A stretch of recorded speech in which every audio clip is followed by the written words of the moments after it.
Well, welcome everybody. I see some familiar critical antique guests and friends. It's good to see everyone here. Absolutely. David, what's the weather like in New York at the moment? Or in Providence? It's fairly similar. It's quite chilly today, um, a little below 0 in centigrade.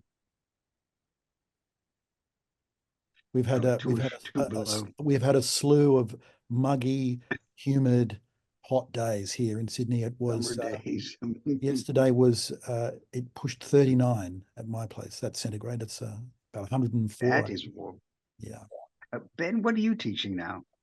I teach Greek history and Greek language. So at the moment, I'm teaching an introductory first year unit in Greek history, and I'm teaching a senior unit on historical approaches to ancient epic poetry.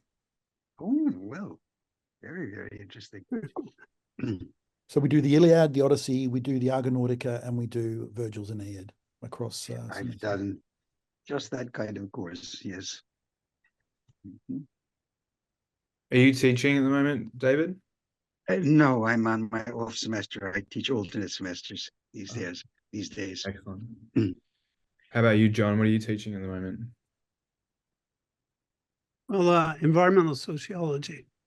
Excellent. Anna, where are you from? Are you from New Zealand, which I would have guessed from your accent, or? Yeah, people get that pretty quick. Yes, I'm from New Zealand, but I've been here in Sydney since 2016. So mid 2016, almost 8 years. So maybe one day I'll pick up an Aussie accent.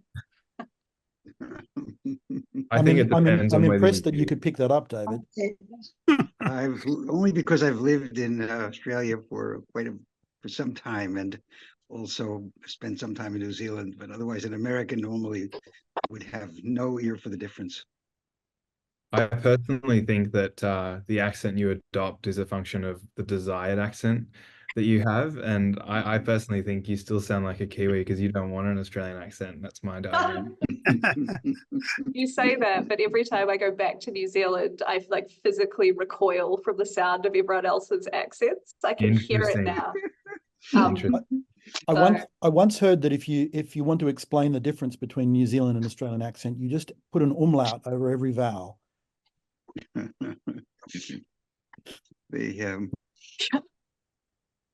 Mine is a New York accent. You could hear it probably. I grew up in New York, and so you can take the boy out of New York, but can't take the New York out of the boy.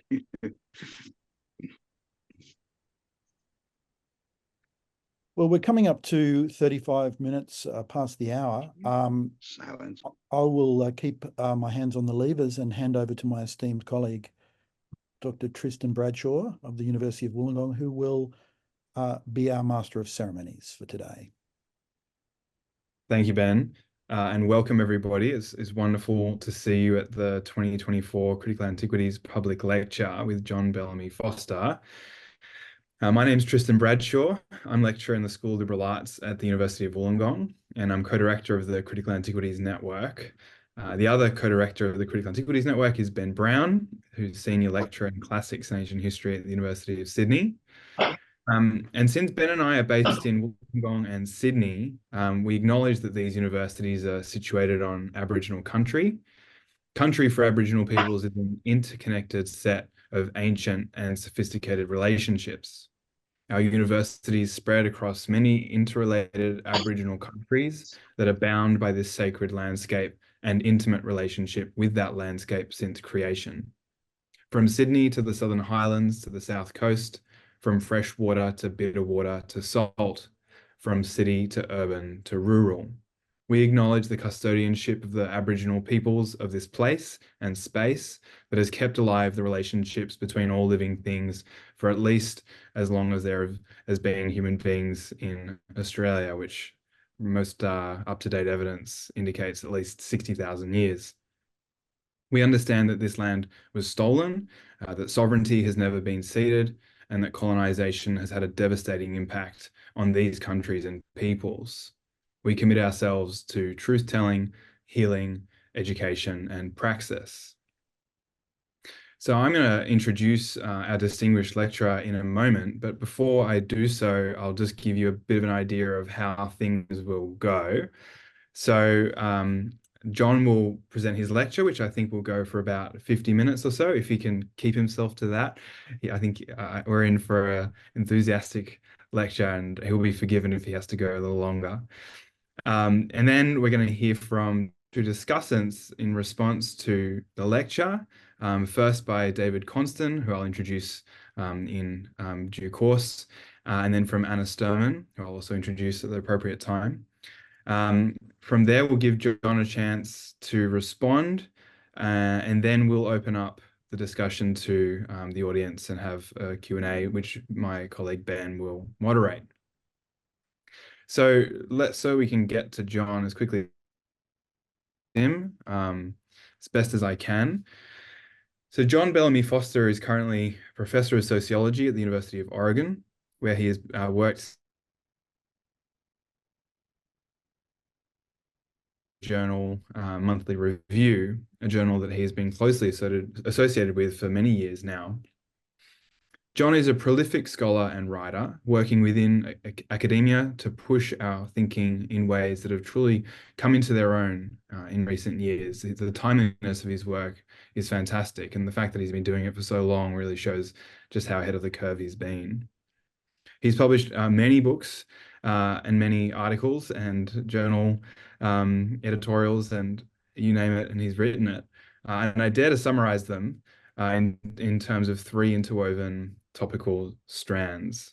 So the first, I think, is the political economy of capitalism. The second is environmental sociology. And the third is Marx's ecological thought, which includes special attention to the ancient materialism's influence there, and especially in Epicurus. So to list some representative but by no means exhaustive publications, I'll just run through a couple of his books. The Theory of Monopoly Capitalism, an elaboration of Marxian political economy in 1986. The Vulnerable Planet, 1999. Marx's Ecology in 2000. Ecology Against Capitalism, 2002. The Ecological Revolution, 2009. The Theory of Monopoly Capitalism, again, 2014. With Brett Clark and Richard York. In 2010, he published The Ecological Rift. With Robert McChesney in 2012, he published The Endless Crisis. With Paul Burkett in 2016, Marx and the Earth. Trump in the White House, Tragedy and Farce was published in 2017. I assume that there'll be a volume 2 coming out quite soon. The Return of Nature, Socialism and Ecology, published in 2020, which was awarded the Isaac and Tamara Deutscher Memorial Prize. Capitalism in the Anthropocene, Ecological Ruin or Ecological Revolution, published in 2022. And most recently, though I might be wrong here because he published them so quickly, The Dialectics of Ecology, Socialism and Nature. So I think it's quite apt to describe John as a force of nature in all the permutations of that phrase. As I said, one strand of John's work is the relationship between Marx and ancient materialism, and John has been working on this for many years now. And on the back of that, John is generously contributing a chapter to a book that Ben and I are editing on Marx and the ancients. And in writing that chapter, John has come up with a lot of new insights that he is now working up into another book, and which has become the basis for this lecture. We're very pleased that he's here and that he's so generously sharing his work and time with us. So please join me in welcoming John Bellamy Foster. Thank you. I'm going to talk about breaking the bonds of fate, Epicurus and Marx. Epicurus is recognized today as the greatest of the ancient atomists, whose philosophy far exceeded that of Democritus in complexity and scope, making him the greatest of the ancient materialists within Western philosophy. The first modern thinker to perceive this was the young Karl Marx in his doctoral thesis, who went on to develop, on the basis of the materialist conception of nature of ancient and modern philosophy and science, his own materialist conception of history. For Marx, As the noted classicist Elizabeth Asmus has recently written, Epicurus was a hero. Epicurus, Marx wrote, sought to break the bonds of fate. Yet both Epicurus's philosophy and Marx's doctoral thesis have presented enormous challenges to later analysts, partly through the fragmentary nature of the extant materials with respect to Epicureanism and to the complexity of his philosophy, of Epicurus's philosophy. And with respect to Marx, the problems were equally enigmatic, equally difficult to decipher, because his doctoral dissertation stands out alone in his thought as a transitional work, the only transitional work we have of Marx moving into a materialist view, and not quite a Hegelian, not quite a materialist. And so this has created an enormous controversy, including the fact that the dissertation was directed at ancient philosophy. At any rate, Marx was the first to really disentangle the enigmas around Epicureanism, and further progress in this disentanglement has occurred in contemporary scholarship in the last 150 years, but particularly the last 50 years, really as a result of new discoveries of Epicurean materials, including the recovery over a long period of time of Book 25 of Epicurus's On Nature from the papyri left from the carbonized papyri left from Herculaneum, which was buried in ashes in 79 CE. The single most important new manuscript or writing, new papyri that we have from Epicurus is this Book 25 on Nature. And from this, we've come to recognize that Epicurus was the first thinker to address the issue of free will and determinism, and to integrate this with his materialism, a view of Epicurus's thought that was already raised by Marx, who however did not have the materials that we have today.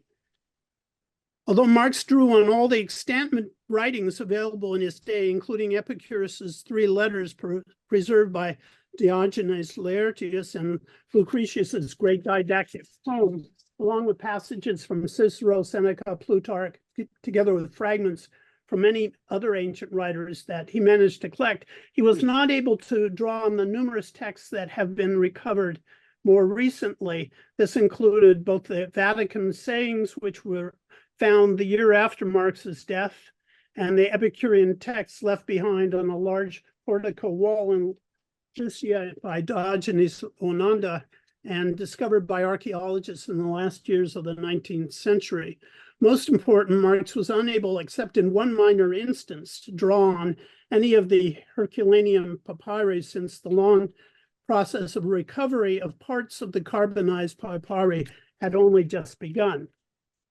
Nevertheless, from the standpoint of 21st century Epicurean scholarship, Marx's 1841 doctoral thesis on Epicurus, which remained unpublished until 1902, exceeded in the depth of its analysis of Epicurus's philosophy that of all the other 19th century thinkers, with the partial exception later in the 19th century of the great papyrologist and scholar of ancient Greece, Theodore Gompertz, in his 1867 to 1879 recovery and amalgamation of the extant passages of Book 25 on Nature, and Hermann Eusner in his compilation of Epicuria in 1888. Neither Gompertz nor Usner, however, developed a penetrating analysis of Epicurus's work as a whole to be found in Marx's then unpublished dissertation. The dominant philosophical interpretation of Epicurus in the 19th century, visible in the work of thinkers like Edward Zeller and Friedrich Lange, was that he was a mechanistic materialist, an inconsistent and illogical follower of Democritus of minor importance in his own right. Only in the early 20th century, as a result of the work of Gompertz, Usner, and others, did this view begin to break. The publication of Marx's doctoral dissertation in 1902 thus generated considerable surprise among classical scholars. As the great Epicurean scholar and translator Edward Bailey wrote in 1928, looking back on Marx's work now, it is almost astonishing to see how far he got, considering the materials then available. Almost as a pioneer, he rejects the ancient tradition, repeated glibly in the histories of his time, that Epicurus adopted the atomism of Democritus wholesale, changing it here and there for the worse. The real difference between the two thinkers lies in their underlying theory of knowledge and the consequent divergence of attitude in their conception of the relation of phenomena and reality. And Marx was probably the first to perceive it. Today, these very issues, as well as Epicurus's treatment of materialism and freedom, the atom's perpendicular fall, and the atomic swerve addressed in Marx's doctoral thesis, are all at the center of an intense debate over Epicurean philosophy tied to the dilemmas of our time. If the meaning and significance of Epicurus's philosophy has posed challenges to modern classical scholars of Epicureanism, Marx's doctoral dissertation has posed similar wide-ranging problems of interpretation for scholars of historical materialism. The publication of Marx's doctoral thesis, followed by the publication almost 3 decades later of his 7 notebooks on Epicurean philosophy, led to considerable socialist scholarship on the Epicurean roots of Marxism in the early to mid-20th century, and the incorporation of this into the work of socialist scientists of the period. However, most of this is now forgotten due to the dominance of the Western Marxist philosophical tradition, with its rejection both of the dialectics of nature and the materialist conception of history, and hence of natural science generally, making it almost impossible to comprehend Marx's doctoral thesis from that standpoint. The dominant interpretation of the Western Marxist philosophical tradition with regard to Marx's dissertation can be seen in the lead article by noted Marxian philosopher Tony Burns in the journal Historical Materialism in 2000. Burns classifies Marx's work in his doctoral dissertation as that of a Hegelian philosophical idealist, still retaining an entirely uncritical view of Hegel's philosophy. According to this view, Marx himself saw Epicurus's position as constituting a form of philosophical idealism. Quoting Cicero, Burns characterizes Epicurus as an inconsistent and illogical thinker, one whose mechanical materialism was contradicted by his idealist emphasis on free will. This view of Epicurus and of Marx's own treatment of Epicurus is defended as the traditional interpretation, said to extend as far back as Louis Althusser's For Marx in 1965, though in For Marx, Althusser doesn't ever mention Epicurus, only Hegel, while including other notable figures such as Leszek Kolakowski and David McClellan. Burns claims incorrectly that modern classical scholarship still sees Epicurus as a minor figure in relation to Democritus, backing this up with the antedated and long superseded view of A.E. Taylor from 1911, in which Epicurus is presented as offering a blundering perversion of Democritus's thought. Burns is not troubled by the fact that this is contrary to the view of Marx himself in his dissertation, where Marx referred to Epicurus's iron logic.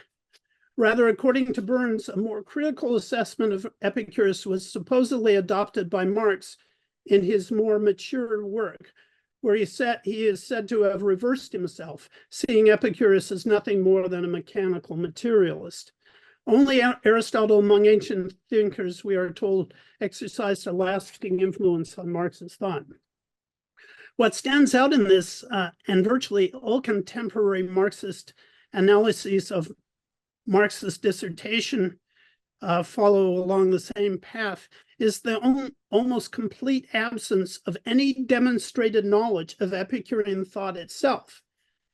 In an extensive bibliography, Burns does not include a single work that includes any of Epicurus's writings, not citing Diogenes Laertius or any modern compendium, though Lucretius's On the Nature of Things is cited. While the most recent secondary source on Epicurus himself referred to is that of Taylor from 1911. The assumption of the traditional view of Western Marxism on Marx's dissertation is that one does not need to know anything about Epicurus directly to interpret Marx's dissertation, despite the fact that it was explicitly focused on Epicurus. Rather, it is thought to be sufficient to have a general familiarity with Hegel and with what Marx wrote in his dissertation without any more intimate knowledge of the subject. Nor is there any need to investigate contemporary Epicurean scholarship.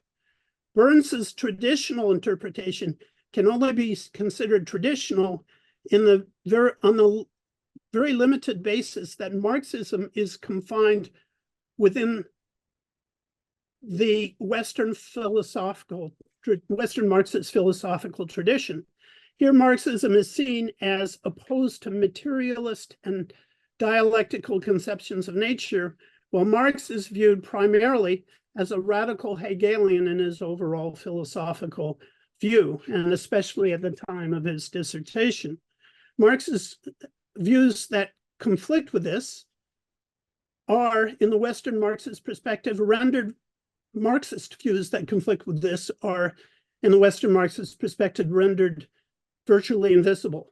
Ironically, some of the leading classicists and scholars on Epicurean philosophy in the 20th century were also Marxist theorists, figures like Benjamin Farrington, George Thompson, and Jack Lindsay.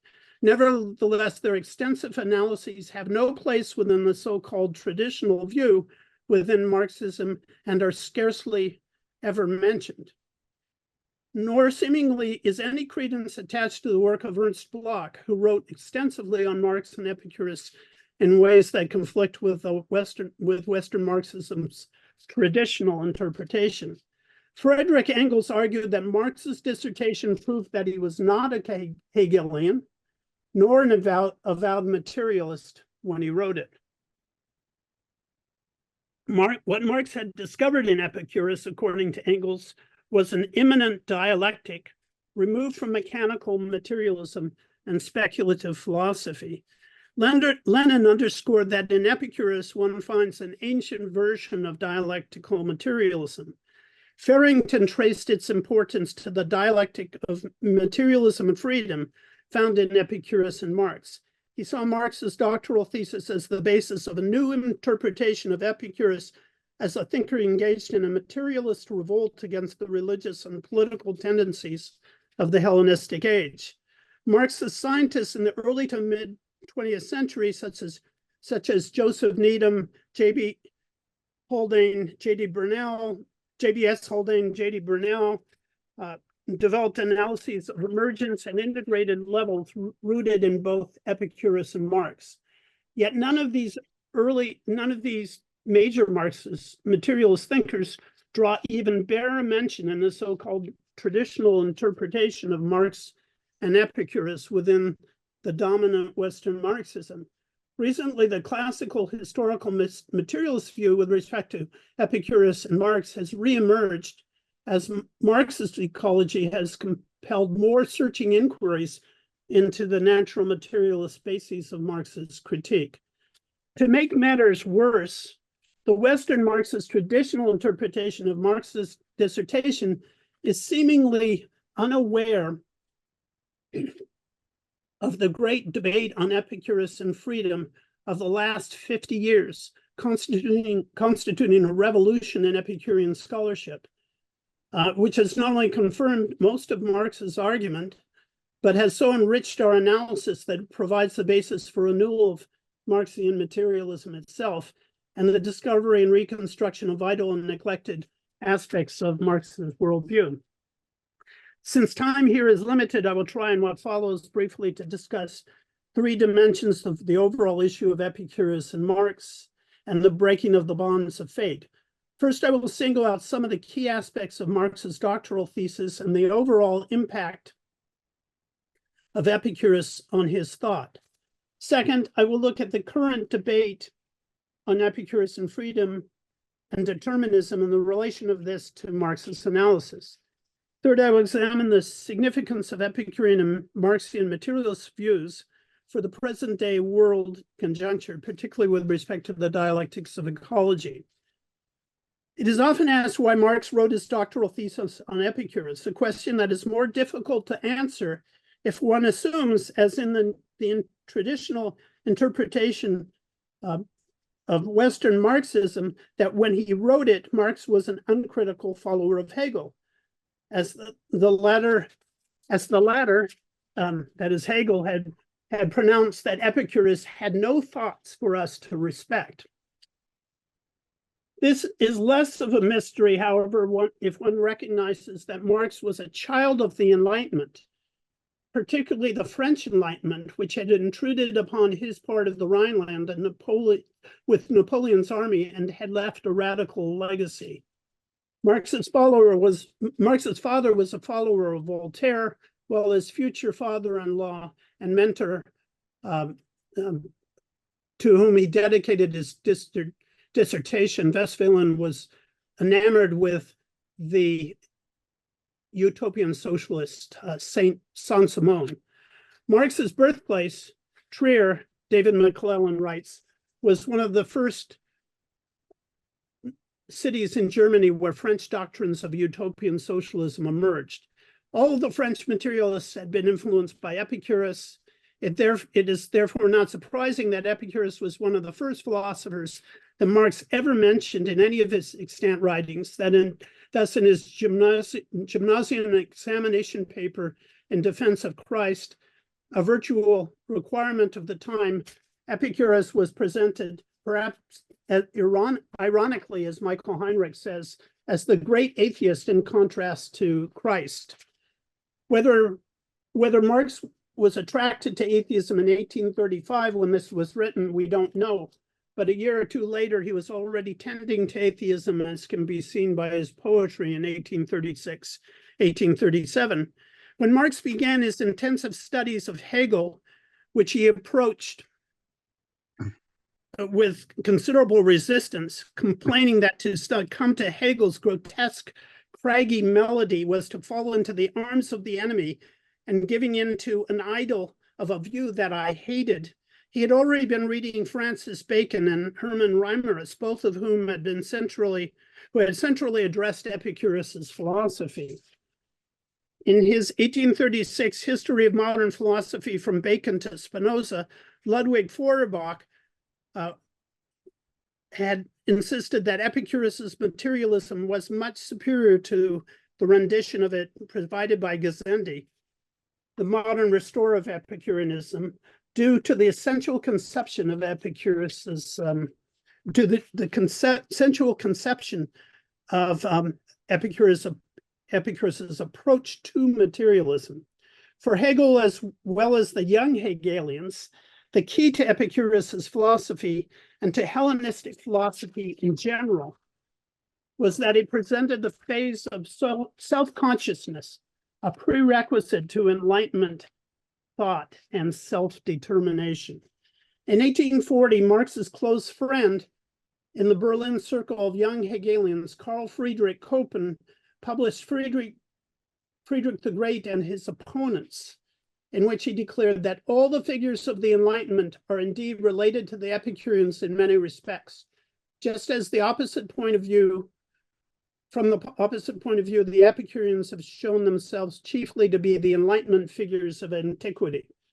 Copen dedicated his book to Marx and later explained that his ideas in this period were derived largely from the latter. Marx at this time had been composing his 7 Epicurean notebooks.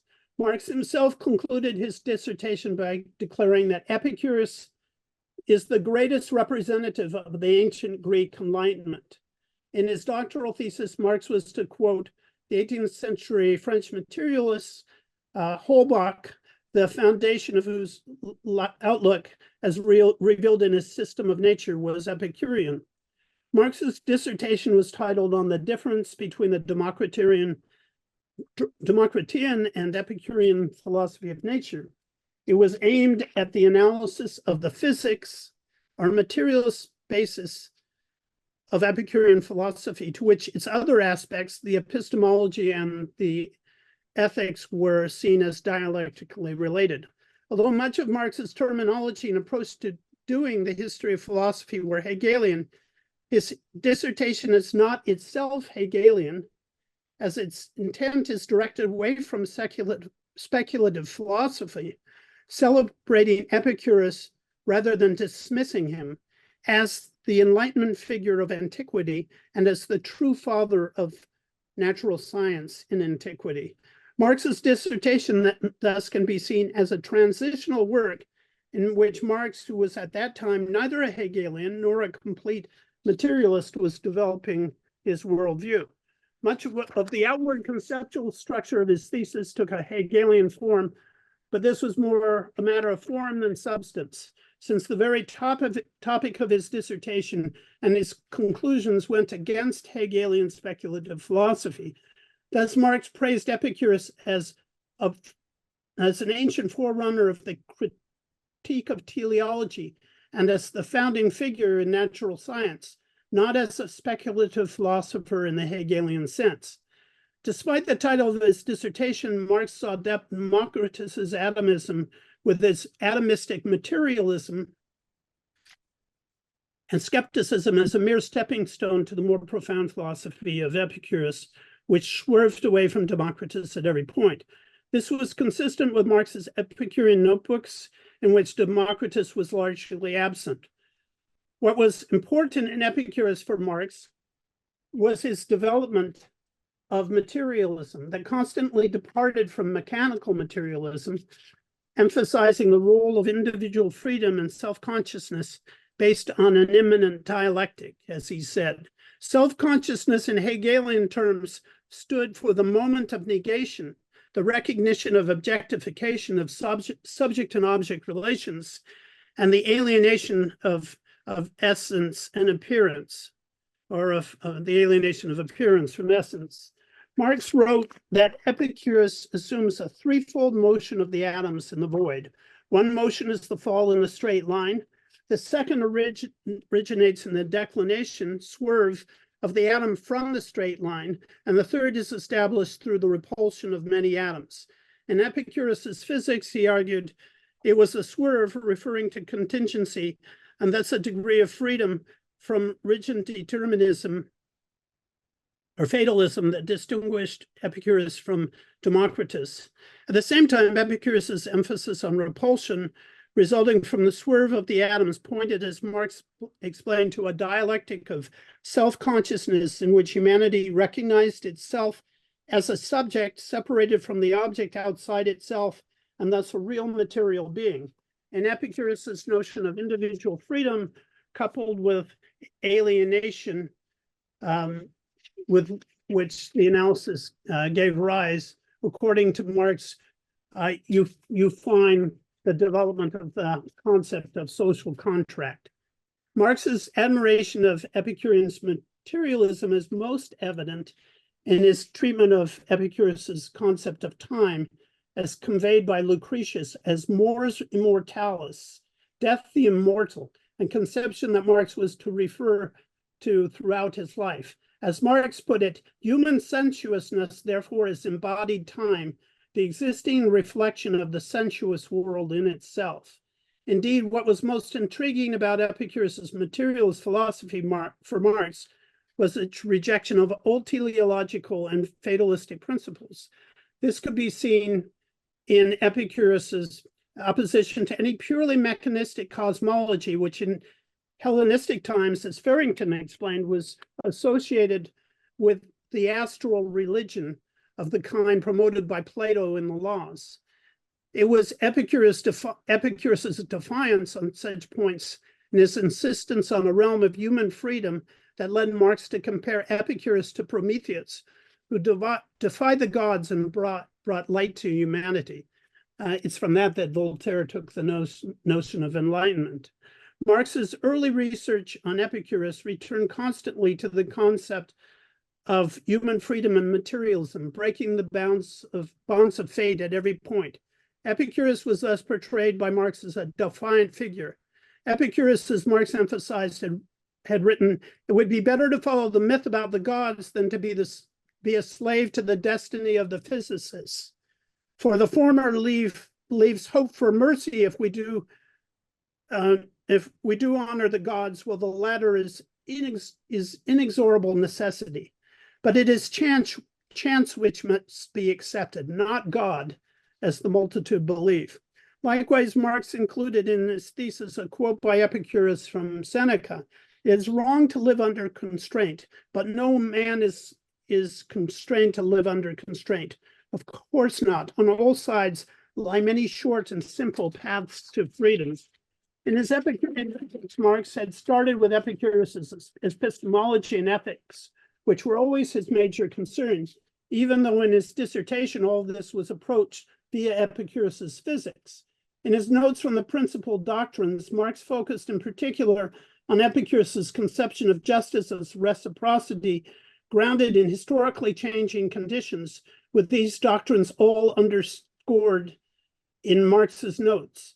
It was the Epicurean argument on justice that Marx was to employ in his own defense in his political trial in Prussia as editor of the Neue Rheinische Zeitung, and which led to his acquittal. In his economic and philosophical manuscripts, Marx drew on Epicurus's notion that devoid of the senses, nature is nothing to us, a corollary of Epicurus's famous statement, often quoted by Marx, that death is nothing to us, since it means loss of sensual connection. The economic and philosophical manuscripts drew heavily, as did Feuerbach's writings at the time, on Epicurus's sensual materialism. In his later writings, Marx was to reaffirm Epicurean materialism and its influence on Enlightenment thought. Although Marx in his later years was critical of the largely contemplative attitude of Epicureanism and its emphasis on a detached life of leisure and ataraxia as opposed to an active life, he continued to celebrate its emphasis on human beings as sensuous beings, on its materialism and its stress on mors immortalis, self-consciousness, self-determination, and freedom, and the critique of teleology, mechanism, and fatalism. It thus remained a core basis from which he himself was to shift from the materialist conception of nature to the materialist conception of history, from contemplation to praxis.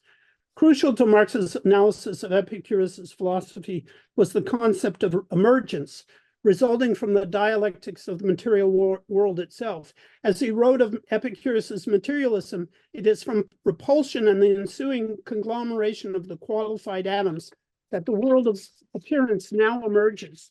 The atoms are the substance of nature out of which everything emerges, into which everything dissolves. Marx attempted to publish his dissertation shortly after he wrote it, and also subsequently with no success, most likely because it was against all the preconceptions with respect to Epicureanism in his day, exhibited atheistic arguments, and was immersed in a Hegelianism which was quickly falling out of favor. His interest in writing an article on Epicurus later in his career for the American Encyclopedia fell through, In the end, Marx's work on Epicurus, like his first forays into historical materialism with Engels in the German ideology, was left to the gnawing of the mice, significant in his view mainly because it had contributed to his own self-clarification. It was in 1842, only a year after his doctoral dissertation was published, that Marx first made it clear that he had emerged as a major materialist and humanist thinker. In 1893, Alexei Vodin, a 23-year-old scholar associated with St. Petersburg University and attached to Russian social democracy, then visiting London, was invited by Engels to his home on a number of occasions to discuss issues of philosophy and politics. When Vodin arrived on the last of these visits in July 1893, Engels was deeply engaged with Karl Marx's unpublished 1841 doctoral thesis, which he had found among Marx's papers. After inquiring to whether Vodin was interested in the history of ancient Greek philosophy, Engels presented the gist of Marx's thesis. He indicated that Marx's thesis had overturned the views of both ancient and modern writers who claimed that Epicurus's work had failed to cognize the cause of things. Marx, in contrast, had reconstructed the immanent dialectics of the Epicurean system. Engels indicated that Marx had spoken to him of his desire to return to and publish his research into Hellenistic philosophy. When Vodin asked Engels if Marx had ever been a Hegelian in the strict sense of the word, Engels replied that Marx's dissertation on Epicurus, written at a time when he had completely mastered Hegelian dialectics and had not yet been obliged by the course of his studies to replace it by the materialist dialectical method, already showed perfect independence of Hegel in the application of Hegel's own dialectics and in that sphere in which Hegel was strongest, the history of thought. Engels concluded his conversation with Vodin by expressing the desire that the latter should find out and report to him whether any viewpoint resembling Marx's was current in literature on the subject of Epicurus, that is, exploring the immanent dialectics of Epicurus' materialist philosophy on the lines that Marx had developed in the late 19th century. It is doubtful that Vodin ever responded to Engels' request. If he had, he would have found no scholarship in the late 19th century, with the exception of the work of Gompers's studies of on nature, that came close to Marx's profound treatment of Epicurus as a materialist, dialectical, and humanist thinker, the Enlightenment figure of antiquity. At the time that Marx wrote his dissertation, and for decades still after his death, the dominant view was that Epicurus was a secondary figure, greatly inferior to Democritus, whose physics he had copied at best and deviated from at worst. It was in 1863 that the young scholar Theodor Gompers, later the leading philologist, papyrologist, and specialist in ancient philosophy at the University of Vienna, traveled to the Oxford Library in search of the facsimiles of the Herculaneum papyri that the British had made and had been sent there. As he explained, I made my way to Oxford to exploit the important aid for my studies in the spring of 1863 with George Grote's recommendation. There they had curiously lost all track of the object. They did not know where Hayter's copies were. Only after a long search, when I had already rashly wanted to depart, the chair of the library found a small key upon which hung a small note that read, Herculaneum papyri. Then followed another search of the attics and storage rooms. Finally, we came across a crate that this small key opened, and thus we came into possession of these copies that are so exceptionally valuable to the study of the papyri. These are the papyri 697, 1191, and I forget the other number right now, 465, that are really the basis of our main basis of book 25 on nature, because the original papyri degraded, and other copies were less clear. And so this really was the discovery that made possible all the work on book 25 of On Nature. In 1876, Gompertz was able to publish an amalgamated version of most of book 25 of On Nature. And in 1880, well, it was really 1887 that he published his amalgamated version, using fragments of copies from the 3 different papyri from Oxford, as well as the original papyri. In new fragments by Epicurus, in particular on the question of will, Gompertz wrote in 1887, in Epicurus' doctrine of the human will, we receive the view that Epicurus was not, as one had hitherto assumed, an indeterminist. He was an opponent of fatalism, not of determinism, that is, as causal determinism. He did not believe in the non-causality of human will. For him, as for Voltaire and others, those who were ethically free were those whose actions were determined by their convictions. The problem of the freedom of the will evidently came to a head in the question, how can an act of will be aroused by an image that enters from us from without and simultaneously be determined by the totality of our convictions, that is, in his sense, by our whole personality. This really set off the whole the whole debate on Epicurus and freedom that's lasted for 150 years, and which is really now moving towards a synthesis, very close to what Gompertz said back in 1887. He and Gompertz later wrote that Epicurus was not an opponent of determinism, as one had hitherto believed almost without exception, but rather of fatalism. So in recent years, the book 25 has been reconstructed and translated by David Sedley and by Simon Lorson, and a major debate has emerged, has arisen as a result. And the view is, the view is, on the one hand, Sedley argues that Epicurus was able to reconcile freedom with determinism, that is causal determinism, or freedom with materialism, through a theory of emergence, through his analysis of emergence, which was embedded in his philosophy, and it's particularly clear in book 25 of On Nature. And although Sedley eventually said that this was a kind of vitalism, and so kind of in between materialism and idealism, but the key was that Epicurus had been able to bring together freedom and determinism through a theory of emergence that anticipated the most advanced philosophies of our day, and in these areas. Simon Larson is the other major translator of book 25 of On Nature, has questioned the emergence aspect of this. Behind this is kind of a common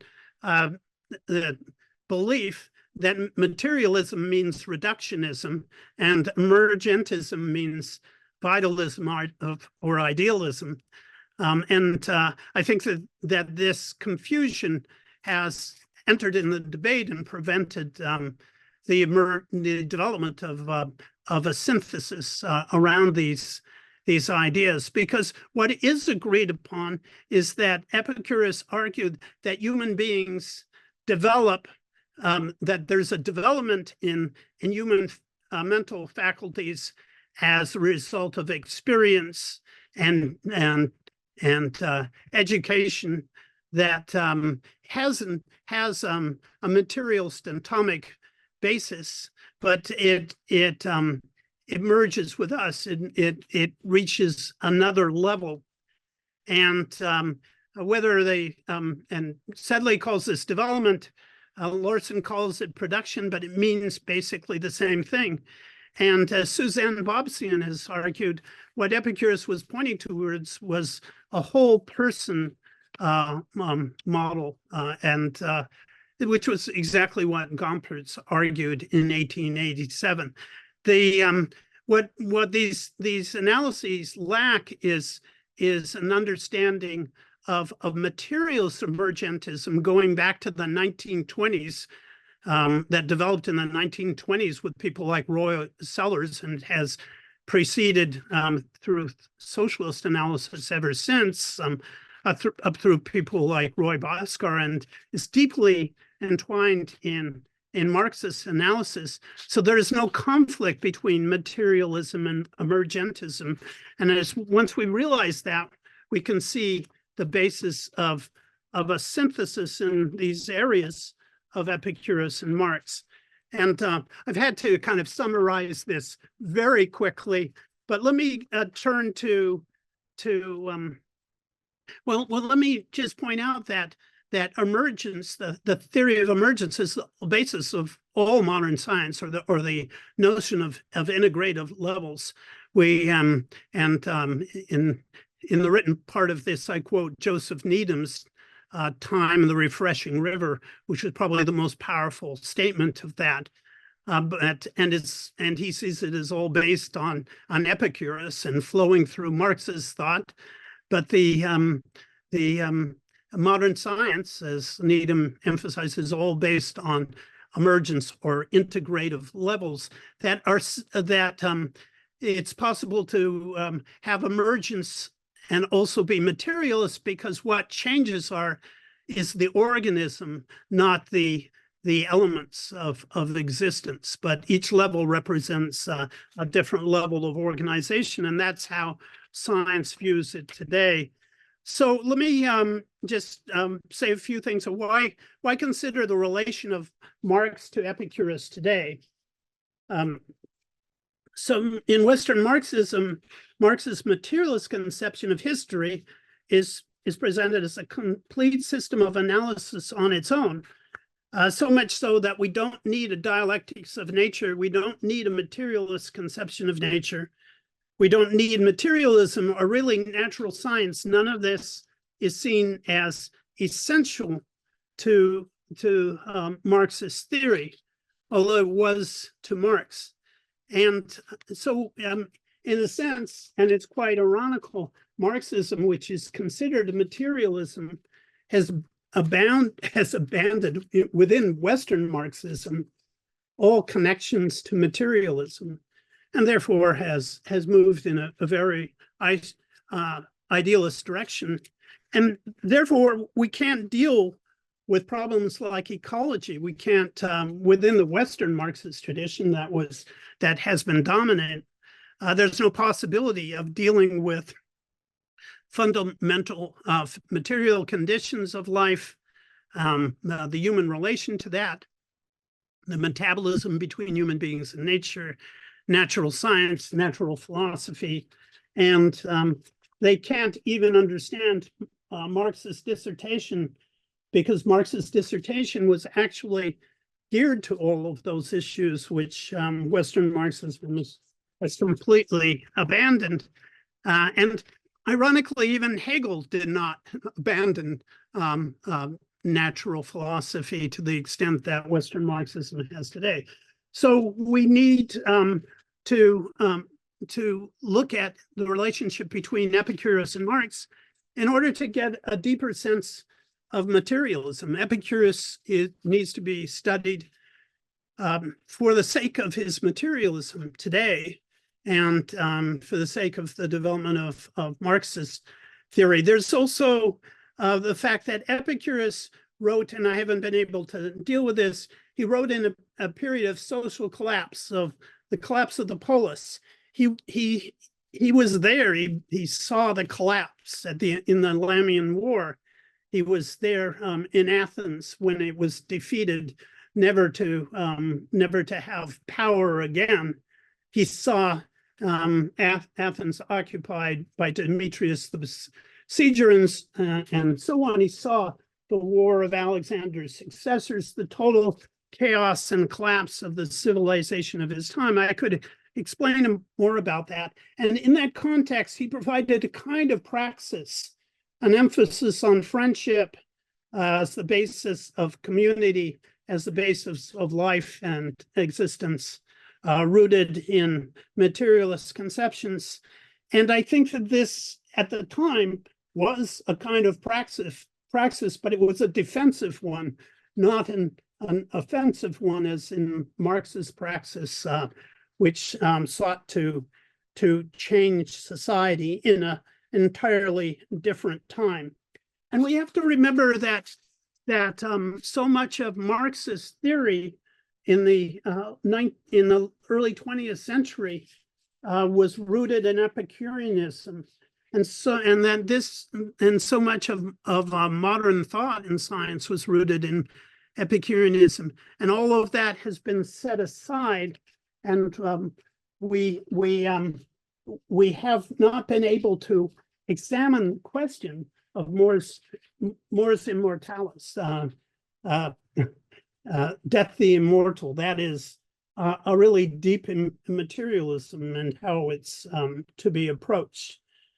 And so I think that we need to return to the roots of Marx's encounter with Epicurus, deepen our own analysis in this way. Joseph Needham declared in the 1970s, "We are all Epicureans now." Actually, he said today we are all Taoists and Epicureans, because he saw Chinese Taoism as very closely related to Epicureanism and its fundamental hypotheses, setting a materialist foundation in China, a kind of natural philosophy in China that overlapped with ancient philosophy in the West. And this too is important, because once we understand that, we have a basis of connecting our materialisms and our understanding of historical and social and even natural change. Thank you.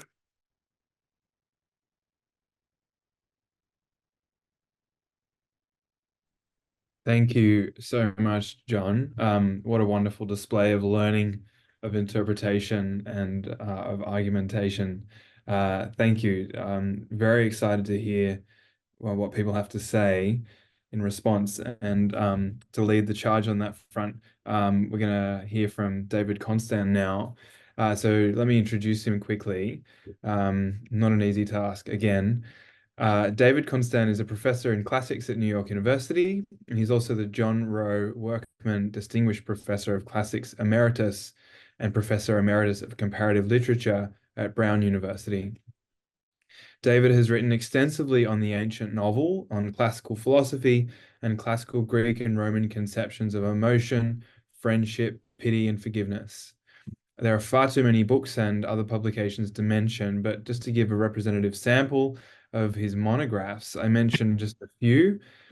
Some aspects of Epicurean psychology from 1973, Roman comedy from 1983, sexual symmetry, love in the ancient novel and related genres, 1994, Greek comedy and ideology, 1995, friendship in the classical world, 1997, pity transformed, 2006, which was a winner of the American Philological Association's Charles J. Goodwin Award of Merit, before forgiveness, the origins of a moral idea, 2010, beauty, the fortunes of an ancient Greek idea, 2014, in the orbit of love, affection in ancient Greece and Rome, 2018.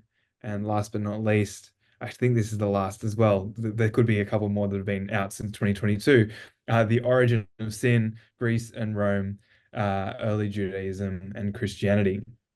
So what a treat it is to have David here to respond to this wonderful lecture.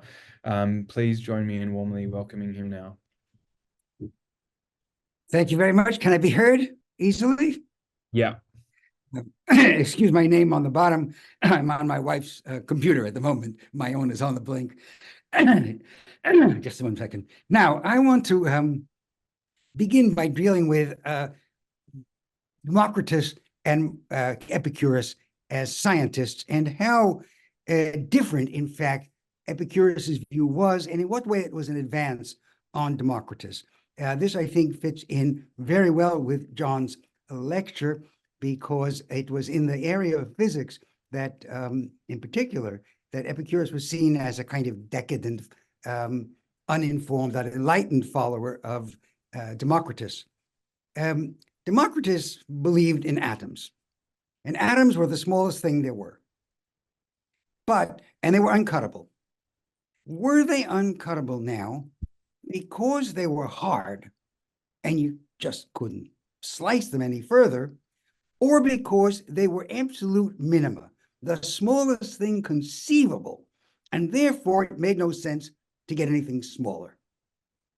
If there was a second, and there's good reason to think that minimalism was part of Democritus's theory, then what is a minimum? Well, it's the smallest possible thing, so it can't have an edge. Because if it had an edge, you'd have the minimum plus the edge, and the minimum would have to be smaller than the minimum plus the edge. So it has no edges. If it has no edges, when you put two minima together, what happens? They collapse into one minimum, just like points. So you couldn't have a system in which the smallest things in nature were these free-floating minima moving around, and then you combine them. If they were really minima and had no edges, because things with no edges simply overlap when you place them next to each other. This is what Epicurus recognized, thanks partly to Aristotle's critique. And so he said, there are in nature two things. There are atoms and there are minima. Minima are never freestanding. They only exist in atoms, but they are the conceptually smallest thing. Atoms are just the physically smallest thing, and there's a real difference. Now, minima still exist, and in order for them to be material minima and not points, which are abstract things, they had to have some extension. They had to have some size. And this is what Epicurus held. Minima have some size. And now you come across a problem. Take a square. We all know that the side of a square is incommensurable with the diagonal. But if the diagonal and the side are made up of a finite number of minima, then you're going to necessarily have commensurability, because you'll have so and so many of these minima making up the diagonal, and so many of these minima making up the side. Now, how do we get around that? And here is my own contribution. Epicurus introduced an idea of orders of magnitude. He had things that were, he called, not finite and not infinite, but not strict, but incalculably large, incomprehensibly large. They were so numerous that you couldn't imagine anything larger or smaller. They were just no way to get your mind about it, and yet they were finite. And such an idea was regarded as impossible. Really, they were only incomprehensibly large things or infinities. Otherwise, you could always assign a number to it. Until only about 20 or 30 years ago, computer scientists developed a thing called the omega number, which in fact is incalculably large. No numerical amount can be assigned to it, and yet it's not infinite. Now, did Epicurus have this in mind? I doubt it. He didn't have computers and he didn't have this way of thinking. But if we take the minimum as the inverse of this omega number, this incalculably large, but not infinite, then we get a very peculiar property.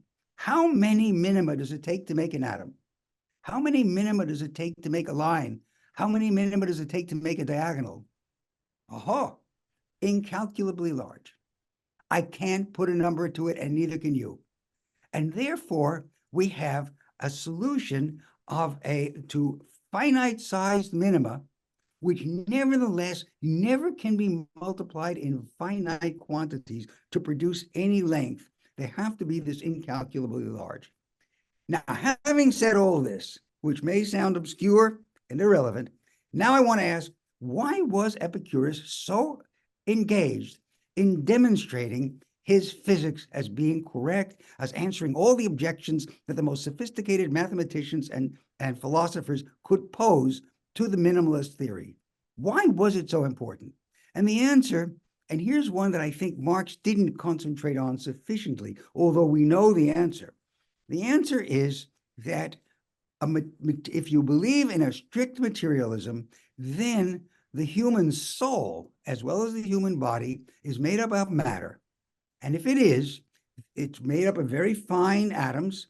If it is, then when the body dies, the soul disperses and it does not live or survive after the body.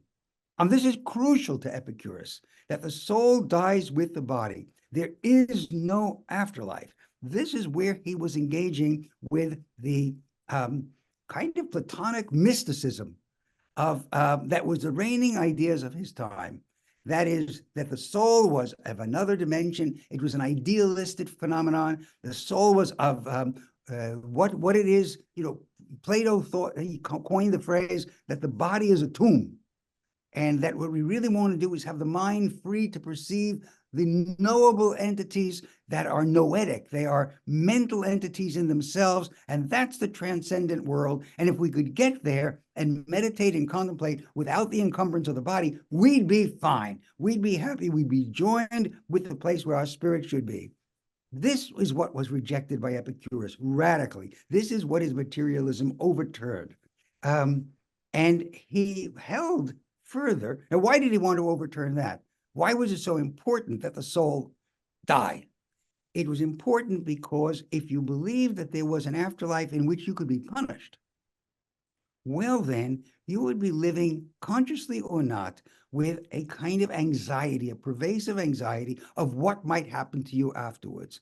And if you could rid yourself of that anxiety, you didn't need to be a mystic. You didn't need to unite yourself with the divine. What you needed was to free yourself of an anxiety that was so pervasive that it led you by compensation to have all kinds of irrational desires. Why do we want to get so rich?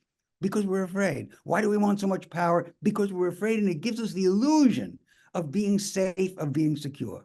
This is the way Epicurus thought about death and its influence, and the fear of death and its influence. He was, in that respect, the first psychologist. He was the first one to say, and I think the only ancient thinker to place the entire emphasis on human psychology. That is, it is in us that we have the reasons for our excessive aggression, that society is threatened as a whole by the fact that all its members are in radical and continual competition, striving for wealth, striving for power, when they do not see, as Lucretius put it, blind souls of human beings. Don't you see what the body and mind really crave? A body free of pain and a mind free of anxiety and perturbation. That's what we want. All the rest is what leads societies to become corrupt and full of oppression. So here was the liberation. The liberation was finally in a world without laws, without punishment, which could exist and could survive if we could rid ourselves of these superstitious beliefs. And with this, I add just one last point, coming around finally to John's crucial point here, which has to do with freedom and freedom of the will. It is uncertain how the swerve may have or may not have contributed to Epicurus's notion that we are free to choose. But I wanted to ask, what do we choose? What is it that the freedom to choose gives us? And I think the ancients didn't think somehow the way we tend to when it comes to freedom, which is, I can choose to eat this sandwich tonight or not. I can choose to raise my finger or leave it down. That is to say, choice on the basis of an alternative decisions at any single small point. I think, and I won't be able to argue for it in 2 minutes, that what Epicurus was most concerned about was our ability to choose to look at the world as an Epicurean. That is to say, he knew that people didn't adopt the Epicurean doctrine, didn't see the elementary materialism, didn't see what the mind and soul were, as Lucretius put it, barking for, what we were screaming for in our natures, because we were surrounded by alternate ways of thinking. We were surrounded by a whole ideology that had developed over time in Greece and in Rome. And here's where I think the relevance to modern ideas are. How is it that in a world where ideology is dominated by forces so powerful, so pervasive, so much in the pay of people who would continue to regard as natural and normal the class divisions and oppression that are in the world, how do we have the freedom to choose? How could we become Marxists? How could we become Epicureans? There's where the freedom lay. It was in the ability to make that choice. And so with that, I will thank John. My commentary has been a little bit skewed in relation to his lecture, but I think filling in and complementing many of the points that he was making. Thank you. Thank you very much. What a fabulous response. We're now thrilled to have another discussant who will no doubt come at this very differently. We have Anna Sturman here, and let me just pull up her introduction. So Anna is a lecturer in human geography in the School of Geosciences at the University of Sydney. Prior to that, Anna was a postdoctoral research fellow on the Australian government-funded Developing Systems and Capacities to Protect Animals in Catastrophic Fires project from 2022 to 2024. Anna completed her PhD in the Department of Political Economy at the University of Sydney in 2021, and her research focus is bringing historical materialist critiques of nature and value and the role of the state to bear on contemporary climate change discussions, especially with regards to agrarian and rural transformations. So Anna draws from Marxian political economy and economic geography and political ecology to work in an emerging network of scholars building an internationalist, eco-socialist perspective in the Pacific. And she's concerned not only with the critical elaboration of existing capitalist natures, but crucially, as John says, that in their transcendence through what John might call praxis. So it's fantastic to have Anna here, and please join me again in welcoming her. Thank you, Tristan. And I just wanted to start by acknowledging I knew I wasn't going to have a list of books listed at the start of my introduction, and I thought, oh God, but that's okay. Thank you so much for having me here today. And thank you so much to John for that really thought-provoking talk, and also for sharing your speaking notes with us before, so I had a chance to think about how to really constructively engage with what you've set out so thoroughly. So I'm a political economist and a geographer, and my reflections will relate primarily to the final part of your talk as such. And I'm really interested in what this interpretation you've presented today means for contemporary eco-Marxist or eco-socialist politics. Right, so obviously as a good materialist, I need to start by historicizing John's intervention here.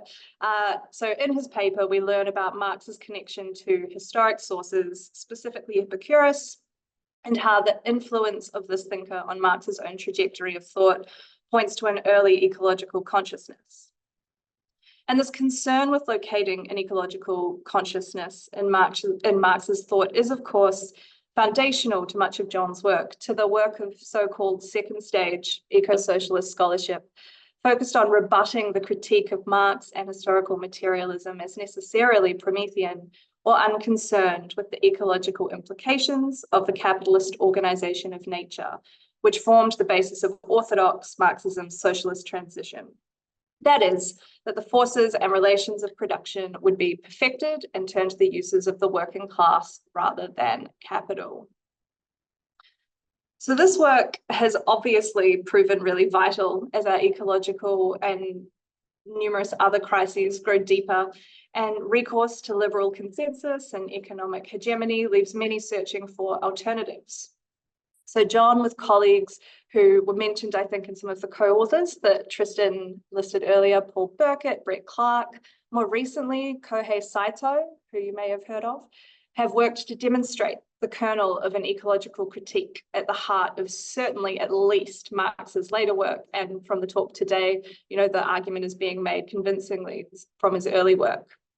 However, and this is something of a provocation, it has not always been made clear how this leads to a politics in particular, or how the systematic transformation of nature alongside that of humans coalesces into a political project that is capable of wresting socio-ecological reproduction from capital to the people.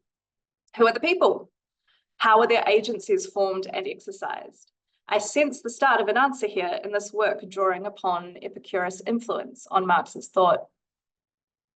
So today, the final section, and particularly the final passage of John's talk, is my starting point, as I said. So I'm going to quote from the paper. You didn't get a chance to read this out loud, John, so I'm going to say it for the first time in its full quotation.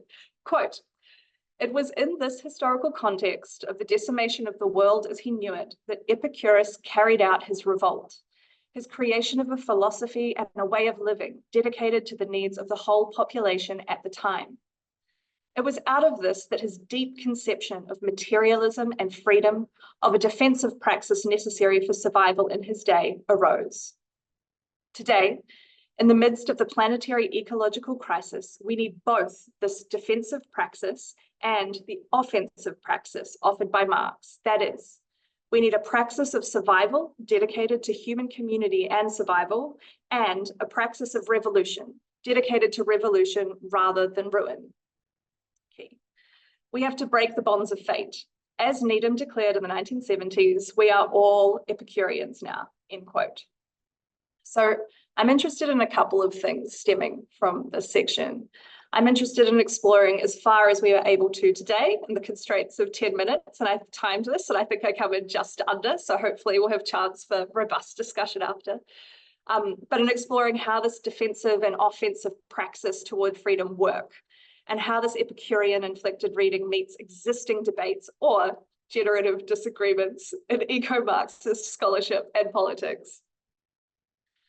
So first, and potentially most provocatively, I'm not sure, there's the question of how a focus on the sensuous engagement with nature toward freedom relates us back to the theorizations of the so-called first wave of eco-socialist theory, and relatedly, a lot of eco-feminist materialist thought, specifically from the late 80s and 90s.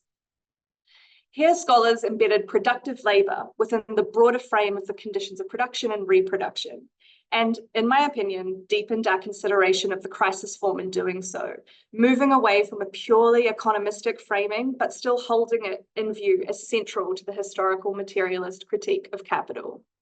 So this second contradiction, or capital's socio-ecological limits, read in line with, say, in this example, geographer Neil Smith's pioneering work on the production of nature, and in the work of materialist ecofeminists like Ariel Salar, Mary Mallow, many others, provides a clear political framework through which to pursue and coordinate contestation of nature's transformation in line with the imperatives of capital, instead of the conscious mediation of the human more than human nature metabolism. This framework obviously doesn't solve every problem in a practical sense, nor a theoretical sense, but it certainly leaves open questions that are really important, questions about the role of the state. And you can see some of these have been taken up recently by scholars like Nancy Fraser, Alyssa Battistoni, and others. So I'm just wondering how Marx's Epicurean legacy might align with existing work done to think through labor as sensuous reproduction of nature and ourselves as part of nature against capital? Or does this augur something totally different, a complete departure from that, rejecting the framing of the conditions of production and reproduction as political terrain? And if so, how does this relate to actually existing political contestation on the ground right now? Which brings me to my second and only other substantive reflection in this 10-minute slot. I'm curious about how John's argument today may impact or provide further insights for the struggle that is presently ripping up the Marxian airwaves between ecological modernization advocates and the anti-imperialist agroecological wing of eco-socialist theory, each of which imply different political strategies and agencies in our present moment. For example, the ecological modernization agenda is prevalent in the imperial core, definitely in the US and Australia, and relies to a large degree upon the ongoing absorption of the socio-ecological flows of the rest of the world. And also, and this is sort of an aside related to my personal interest, noting it seems to also rely on a retention of a fundamental hierarchy of life, meaning a disregard for more than human life, but put that to the side.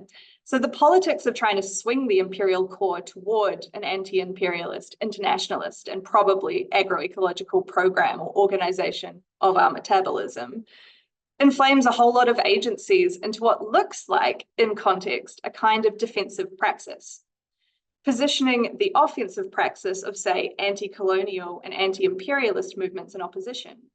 And I know that I'm setting this out in really abstract terms, in terms that don't lend themselves to anything other than a scholarly exploration of these ideas. So I'll add to the level of scholarly speculation again and say, obviously, this is all tied very closely to the question of the transformation of our political systems, of the capitalist state. And here, I suppose the idea of freedom has a really particular valence that I think it would be useful to explore. It raises some hard questions for building power. Does that require us to formulate an ethico-political principle after Gramsci toward freedom, to attempt to build some form of social ecology or eco-socialist politics around a constantly negotiated principle? At what level, at what scale? What does freedom mean in, against, and beyond capitalism? The centrality of this question is clear. So in sum, I think that John's argument for a dialectics of ecology and the foundations of this in Marx via engagement with Epicurus leads us inevitably back to human questions of power and politics and to the ever-relevant question of what is to be done. I don't know if we're anywhere near systematically answering that question, but I do think, following Kai Heron here, we're already fighting in the ruins. The last part of that quote, revolution or ruin. I think we're already fighting in the ruins, albeit towards some kind of revolution by or against us. The future does remain radically open, but the conjuncture is frankly terrifying. I'm sure most of us would agree. And the power of capitalist states articulated toward the interests of capital, the opposite of freedom, you would assume, is immense. What can freedom do for us while bombs are dropping in parts of the world? How do we take up that question meaningfully and break the bonds of fate in theory and in practice? Thank you. I'll leave it there. Thank you, Anna. That's a fantastic response instead of helpful provocations. Let's cede the microphone back to John to have his right of reply. John, would you like to take 5 minutes to say something in response to David and Anna? Yes, definitely.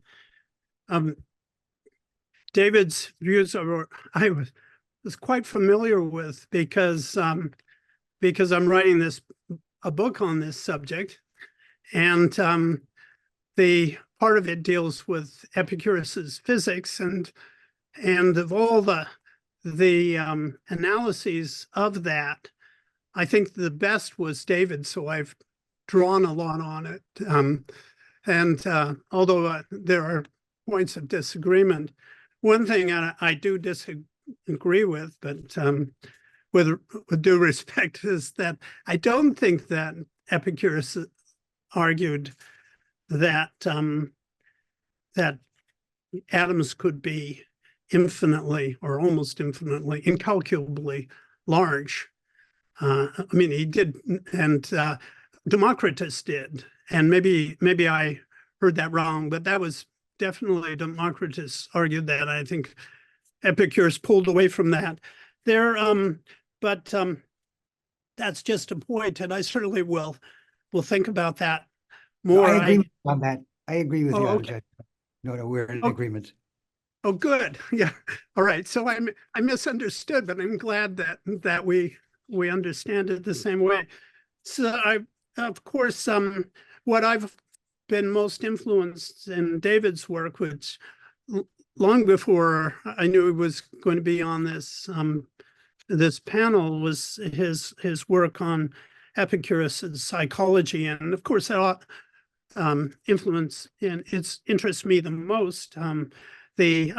Epicurus was his materialism, of course, was at core an attempt to deal with the question of the soul, which was seen differently in ancient philosophy than today. I mean, the soul itself was seen as material in material composite, but there could be no immortality. There could be no soul divorced from the senses. Once the senses were lost, the connection to nature was lost. There could not be any existence who simply returned to the substance, to the atoms, and that was very radical in ancient Greek philosophy, and of course radical still today. And that was very much at the core of Epicurus's philosophy. I mean, the principles of principal doctrines number 2 is death is nothing to us, which was really all about that and set up the materialist argument. I went too fast because I was trying to say things about Marx and how he related to the current Epicurean scholarship. Marx emphasized the swerve and freedom in Epicurus. He didn't actually argue that and nor did David say that he did, that the swerve was the only basis of free action. And that's a big debate in Epicurean scholarship today. I mean, one group says that, and I think they're wrong, from Bailey up until, I think O'Keefe today argue that because they prefer the more reductionist interpretation, or interpretation of Epicurus as reductionist, that there can't be any freedom, no free actions without a swerve. Another approach, which I think is much more sensible, both those who emphasize emergence and also those who emphasize the whole person aspect of Epicurus's analysis, argue that the swerve sets up contingency, it sets up chance, it sets up freedom, but it simply points to its possibility. While freedom is reflected in human actions themselves that break the bonds of fate, that are not fatalistic, even though they fit with a causal determinism. So this is sort of the nature of the debate, and it's very, very important. I think the Epicurus really brought out the issue of contingency. When David talks about choice, it sort of confused me because, I guess the ancient view of choice in ancient philosophy is a little different. But if you look at Epicurus, he says, that we can go this way and that. He talks about a lot of different elements that can enter into choice, and so there are a lot of different material factors, and yet somehow in this we still have a room for choice. I think maybe the most dramatic example of that is, and to say that we're not, there's no fatalistic basis for our existence, we're not completely determined, is, he says, well, we have the choice to end our lives.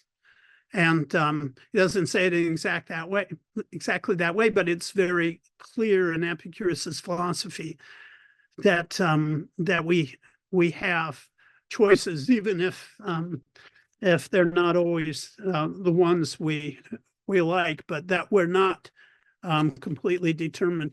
But anyway, It's an honor to hear David's thoughts on this, because I so respect his work on this, and especially what he said about of freedom. He also wrote about Farrington's work that has influenced me a lot, and that was intriguing to me. Now, in terms of Anna, I thought I crammed a lot into 50 minutes and had to read it sort of maybe tripping over words and jumping over places, try to get it all in. And then and I thought I provided all these ideas, and then Anna in 10 minutes provides way more ideas than I did, and did it more coherently and in a very exciting way. And I don't know, yeah, I don't know how to answer it all, but just some of the things that I thought of. How does this Epicurean Marxian view, and particularly the Epicurean view, lead to politics? Well, part of it is that there's a famous quote of Marx where he says, well, he was most impressed by Heraclitus and Aristotle as philosophers. This is a statement to Lassalle, but he did his work on Epicurus, who was, and then the word is left out. They can't read the word. That he said he studied Epicurus for this reason, and so the editors of the collective works put in political, which perplexes people, because Epicureanism isn't seen as political, it's seen as withdrawing from politics. It's a very complicated issue. I think the word should have been enlightenment or something like that, because Marx, throughout his dissertation, says the really important thing is that Epicurus was the Enlightenment figure in antiquity, and that meant a lot of things. It meant self-consciousness. It meant a consciousness of alienation. I mean, in terms of Marx, this is what it meant. It meant a consciousness of class, which you find in Epicurus. It represented a critique of religion, which you find in Epicurus. And it represented the first development of natural science. So when Hegel said we have nothing to learn from Epicurus, Hegel also said Epicurus was the greatest of the ancient natural scientists and ancient Enlightenment figures. Well, I mean, Hegel had said that, but he said, well, there's nothing to learn from Epicurus. Well, that's because Hegel was thinking about speculative philosophy. That was his area primarily. And Epicurus had broken from speculative philosophy and was trying to create, in the terrible collapse of his time, he was trying to create a society. I mean, trying to create communities based on friendship as the highest value, and sense of community, justice based on reciprocity, all these things. And it was a kind of praxis in the terms of the time, but not the way we think about it, because it wasn't challenging the state. It was trying to create a community in the context of the collapse of the state, of the polis in his time. So Marx saw Epicurus as in revolt, as Farrington said, and geared to enlightenment and geared to science, materialism, natural philosophy, natural science, really breaking with speculative philosophy.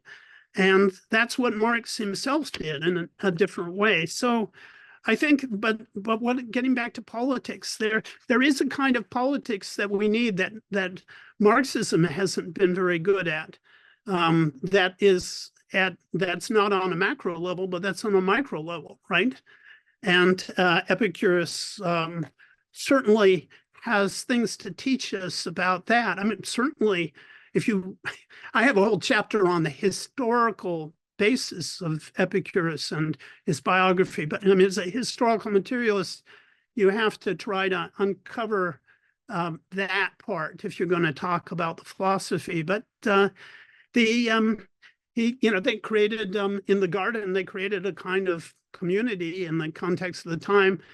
And the Epicureanism is the only ancient philosophy where women were major philosophers, which were allowed into the garden and allowed to be part of the inner circle. So Leontion was wrote what ancient sources say was a major work attacking Theophrastus, who was Aristotle's heir, and Themista wrote works that Epicurus dedicated numerous works to her, and she wrote works that Cicero said were incredible works of art.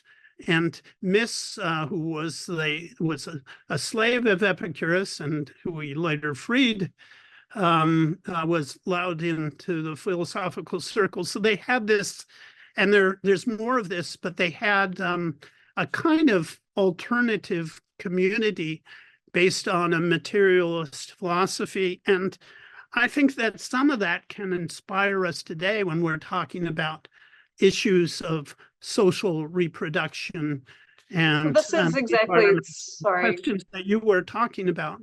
Yeah, thank you. That's exactly, just very quickly, that's kind of what I'm talking about. Like, does this lead you with your specific wave of eco-Marxist theory? Does this lead you to sort of a potentially really useful discussion with some of the other waves that have been going on, or no? Well, yes. I mean, we already have, discussions. So we're, we're dealing with social reproduction and expropriation and all of these questions. But I think that the Epicurean analysis helps. Ecological modernization, as you say, is one approach, and generally, it's generally speaking the capitalist approach. Yeah. And you contrast to that to anti-imperialist approaches, which of course, you could say they're opposed, but it's also opposed to ecological Marxism. Ecological modernism is also the eco-socialism. Yeah. For the most part, it rejects that. But we can go back to Epicurus's notion of justice, which Marx used to defend himself when he was on trial, justice based on reciprocity. I've never seen Marx do this before in all of his notes and so on. He underscored, I think double underscored everything that Epicurus said on justice, one after the other. He just didn't do that. He would underscore occasionally, but he underscored everything that Epicurus said on justice. And especially the argument that Epicurus introduced that conditions change so that the conditions of justice change. And that's the material conditions change, and so do the conditions of justice. And Marx used that argument to defend himself. And so I think that there is a lot here. I think that in Epicurus, there is a praxis. They were fighting against religious, the astral religion in their time. They were resisting various kinds of domination, but they didn't have the power. The Epicureanism was not about taking on the state. It was more finding a path for people within a general disaster. It's interesting to me that it was very powerful in the midst of the collapse of Alexander's death and the Diadochi warring for the empire, and in that general chaos. And then when Lucretius really revives it again, that's another period of transition, of chaos and decline. And maybe Epicureanism is really helpful in areas in periods of collapse and decline. Maybe we can add it to our overall conception of praxis and deepen our analysis, and maybe get down more to human beings, and as David says, human psychology, but not outside of a social context, not outside of a materialist analysis, and so that's what I think, and I think Western Marxism has made a mess of Marx's doctoral dissertation. There's almost nothing worth reading on the subject because they can't. You can't write about Marx's writing on Epicurus without knowing anything about Epicurus, as though the subject of his analysis was worth nothing. That's just not good scholarship. It's not good thinking, and it's not how we develop into the future. Thank you, John. I'm going to take over from Tristan now to moderate questions from the floor. In accordance with our usual practice, if you'd like to put the letter Q in the chat, I can then form a queue, forgive the pun, and I can get to each of you in due course. So do we have any questions? Andre, you're the first Q in the chat, so off you go. Thank you very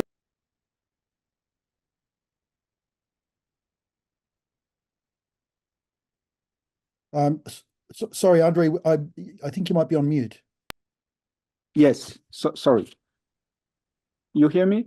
Yes. Yes, okay. So I was thanking you all for the various presentations. And it was very exciting for me because I began with Epicurus in some way, and then I left him. And so I was curious to hear about him again. One useful formula, I think, for thinking about generally about our relationship to the ancients is the formula by Croce, I think, what is dead and what is living in a philosopher.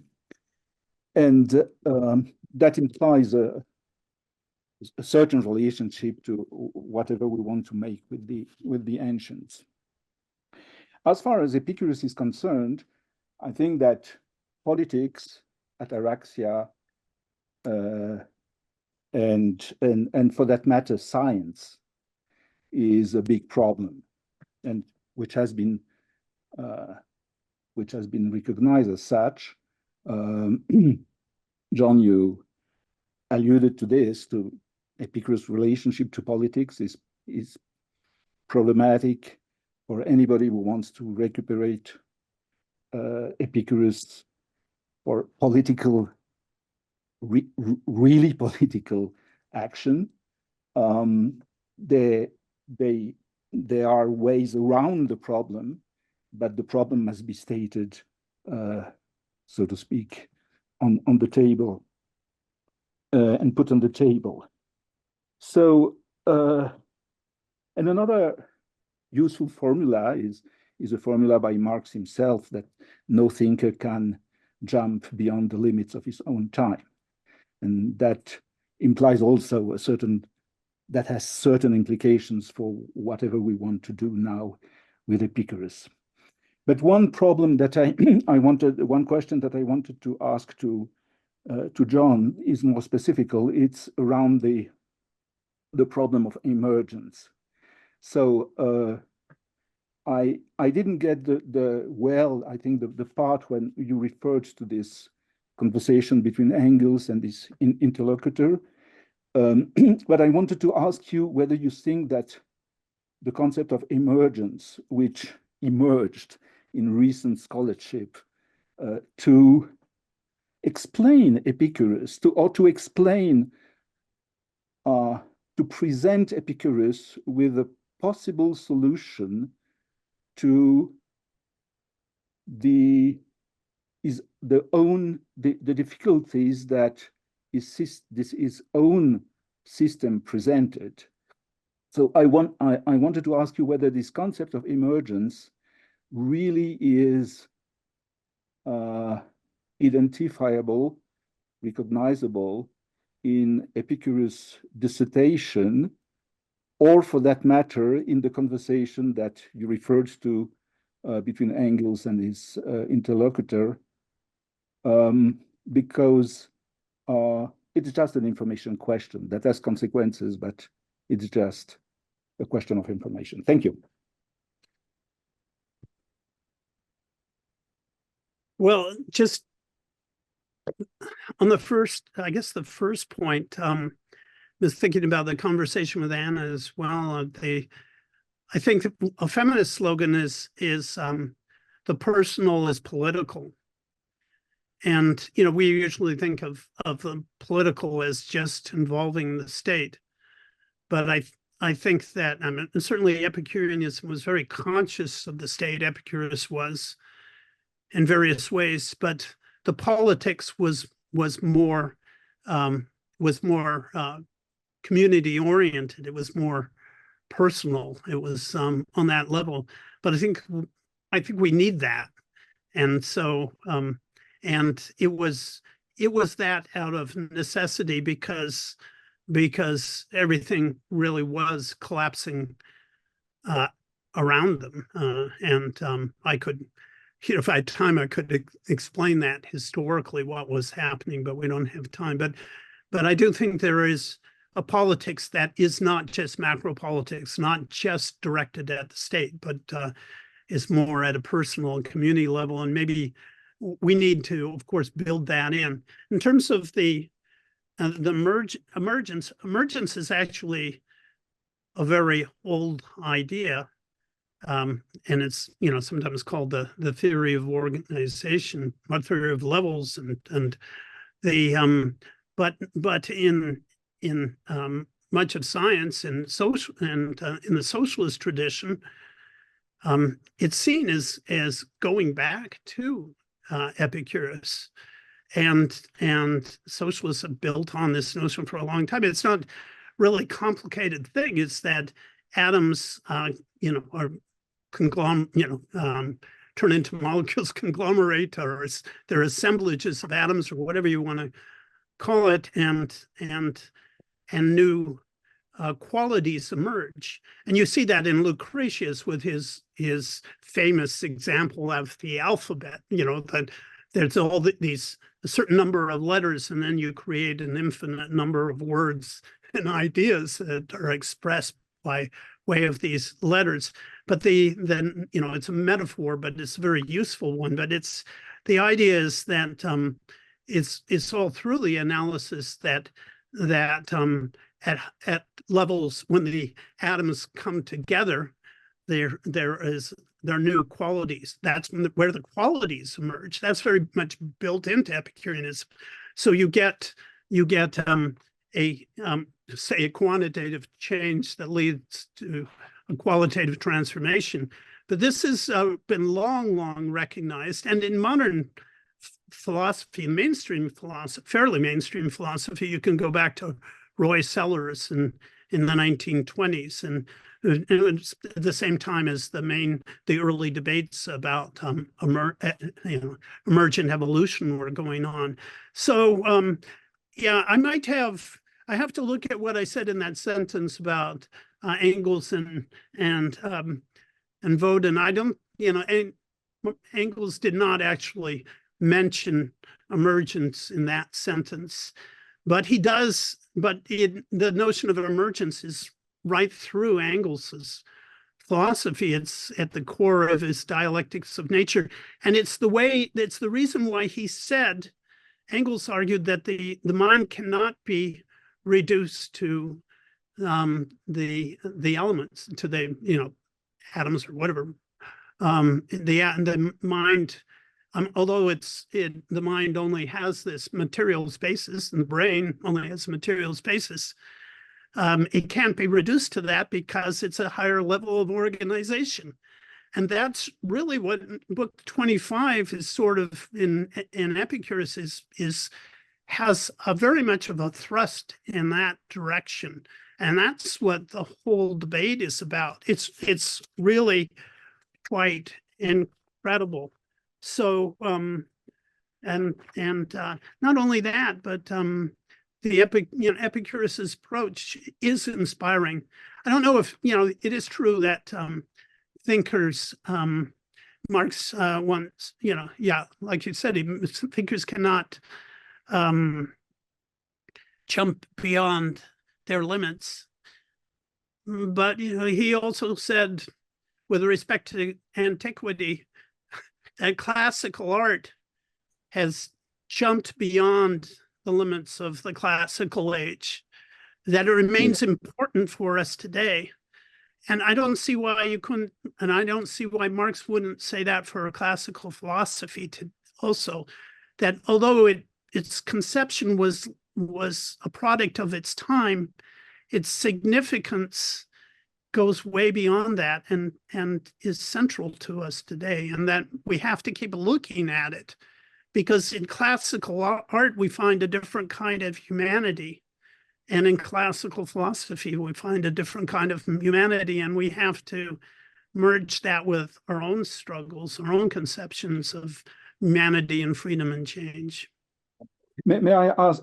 You don't have to convince me on this point, but may I add something which might be of interest to you, to your response? First, that the paradigms of letters goes back to Democritus, and not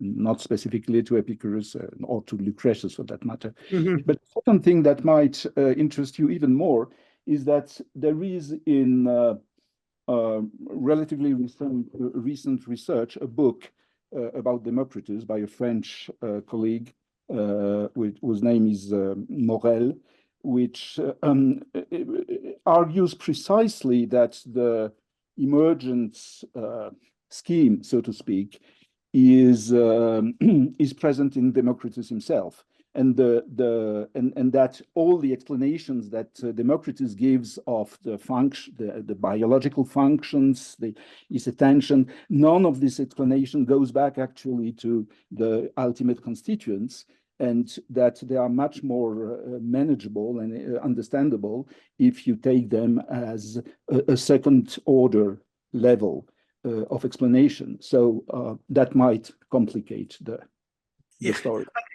I think that's probably true. The difficulty is we have so much less of Democritus than we have of Epicurus. So, a lot of the things we learn about Democritus or about animism have come through Epicurus and Lucretius and so on. But I think that argument is probably correct. I think that but in Epicurus, as everything else, it probably took a somewhat different form. So I would like to look at that and see how they related on that particular issue. Thank you. I don't see any more questions from the floor, and if that's the case, then I might just intrude myself with a question, or with a question / observation. As a historian, I'm very interested in this historicizing of Epicurus that you're engaged in, by situating Epicurus in this this idea of the end of the city, or the decline of the classical city, an idea that was originally proposed by Claude Mosse back in 1962, at the end of Athenian democracy. That, of course, has been challenged to some extent. I mean, the degree to which the city was dead in the beginning of the 3rd century BCE is contested. But I'm not disagreeing with you. But I really like this idea, and I'd love to know what we can do with this historically. When you talk about a praxis of survival dedicated to human community, it's interesting that when Epicurus was probably a teenager or a very young man, Aristotle's Politics is probably circulating, and in Politics 1, Aristotle is saying that the most supreme form of koinonia, or community, is the polis. So for Aristotle, at least, the polis is still very much a kind of the paradigm of or ideal of human political community, or frame within which politics is expressed. And what you seem to be saying is that Epicurus is turning from that and saying, look, the polis is a kind of historical cul-de-sac. and has shown itself to be a failure to some extent, and that we need a much more expansive notion of, or a more ecumenical notion of who and what a community consists of. Do you see Epicurus then, or an Epicurean politics, is in somehow really actually sort of engaged with what do we do now that the definitive model of political community is kind of broken, or is that am I reading, or am I hearing you correctly in that way? Yeah, I have been thinking about that as that a philosophy that comes in a time of social chaos is a different kind of philosophy. Just like if you read Hobbes's Leviathan, you'd be completely naive to not recognize that it was written during this English Civil War and what that meant, right? But Epicurus is, he came from a family that were, settler colonialists. They were poor. They were on Samos. That was a product of the social war. And then, when he did his military service in Athens, there was the Lamian War, and he saw the defeat of Athens, the crushing of it, the suicide of Demosthenes, and he saw these wars. He saw the Demetrius, the besieger, invading in Athens again and again, sometimes being invited in, then lording over the city. Epicurus prevented his community from starving by doling out the beans. This was a time of a real hardship, and whether the polis survived or something, it was not the same as before. And for anybody living through that, it was constant calamity. So he developed a philosophy, and Farrington suggested this, only he overemphasizes cynicism, and I think he doesn't capture the whole thing, emphasize that it was a philosophy that was designed to help people in that particular context. And that's one of the reasons why it spread so rapidly over Hellenism, and why it spread over the Roman world as well, and lasted for 700 years, partly because it was a philosophy that people could kind of turn to in a context of social disruption. But yeah, I think we know a lot of things biographically about Epicurus, and we can also relate it to the historical conditions of the time, which we know a lot about. And a historical materialist approach, that's where you have to start. You have to start, what were the material conditions and the social relations in which this philosophy was constructed. But we don't very often do that. Aristotle, wrote his Politics at the time, but Epicurus probably didn't see it. He saw the exoteric writings of Aristotle, very little of the esoteric writings, which were not available. There's no evidence he actually saw the Politics, but he saw some other things. But Aristotle had to flee, right, in the context of the changes of the time. He had to flee for his life. So, shortly after he wrote the Politics, he himself is in danger, and philosophers were considered threats at the time. So this is, I think, the polis. Aristotle had the conception of the polis, but the polis that he described wasn't the polis that existed in Epicurus's time. That's in fact that's exactly. I agree with you completely with that. I think what I was getting at was that Aristotle seems to be nostalgic for the archaic city.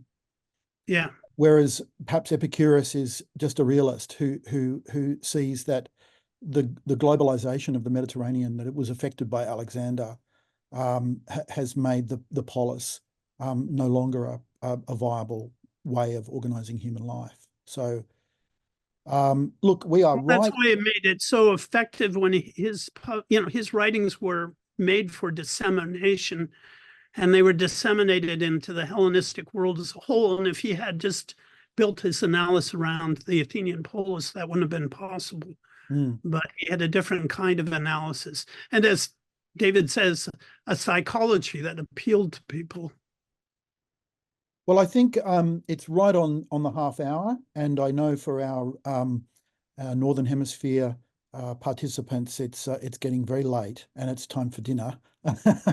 And I'd just like to extend very warm thanks to John for a very stimulating public lecture, and to Anna and David for wonderful discussion. And also I'd like to put it on record too that this public lecture for 2024 in the Critical Antiquities Network is 99%. In fact, I'm being less generous than I should be. 99% Tristan's doing, and so Tristan, thank you very much for putting this together. You've done a superb job, and behind the scenes putting this all together over a very long period of time. And so wonderful. And also thank you also to everyone who's joined us from all over the world, and make this Critical Antiquities Network, so to speak, a thing.